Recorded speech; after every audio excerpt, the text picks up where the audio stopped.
Welcome to steno series. 80 शब्द प्रति minute की श्रृंखला में आपका स्वागत है। डिटेशन पाने के लिए चैनल को सब्सक्राइब करिए। डिटेशन अच्छी लगे तो उसे लाइक करिए और अपने दोस्तों के साथ भी शेयर करिए। डिटेशन स्टार्ट होगी 5 सेकंड बाद।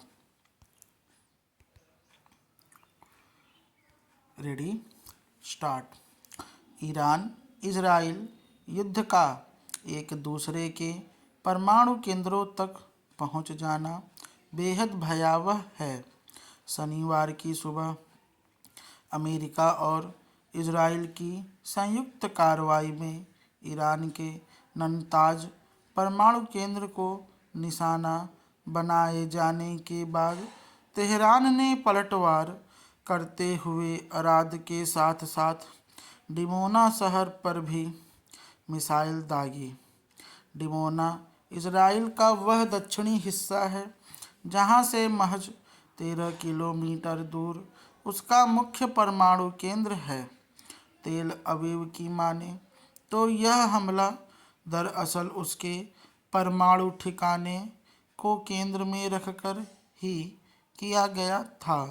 अंतर्राष्ट्रीय परमाणु ऊर्जा एजेंसी ने इन हमलों के कारण किसी तरह के रेडिएशन यानी विकिरण से इनकार किया है, जो यकीनन सुखद बात है, लेकिन दोनों जगहों पर जान माल का भारी नुकसान हुआ है।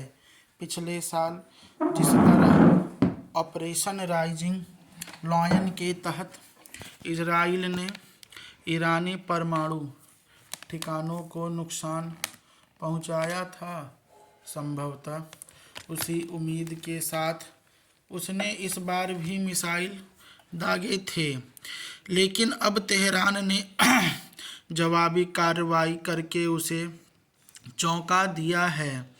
गौर करने वाली बात है कि प्रधानमंत्री बेंजामिन नेतन्याहू ने इसे इजराइल के लिए एक मुश्किल शाम बताया है। अमेरिका ईरान की यह जंग जैसी घातक रूप अब अख्तियार कर रही है, वह न सिर्फ पश्चिम एशिया बल्कि पूरे विश्व के लिए गंभीर चिंता की बात होनी चाहिए। डिमोना और ईरानी केंद्रों में यूरेनियम और प्लूटोनियम के भंडार हैं। अगर इनमें रिसाव हुआ तो न सिर्फ आसपास के लोग शिकार होंगे बल्कि पूरा मध्य पूर्व इससे प्रभावित हो सकता है।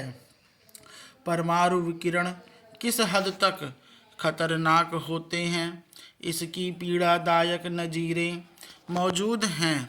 जब दूसरे विश्व युद्ध के दौरान जापानी शहर हिरोशिमा व नागासाकी पर अमेरिका ने परमाणु बम गिराए थे, लिटिल बॉय और फैट मैन नामक इन बमों ने करीब 2 लाख लोगों की जिंदगी खत्म कर दी थी और जापान को आत्मसमर्पण के लिए मजबूर कर दिया था।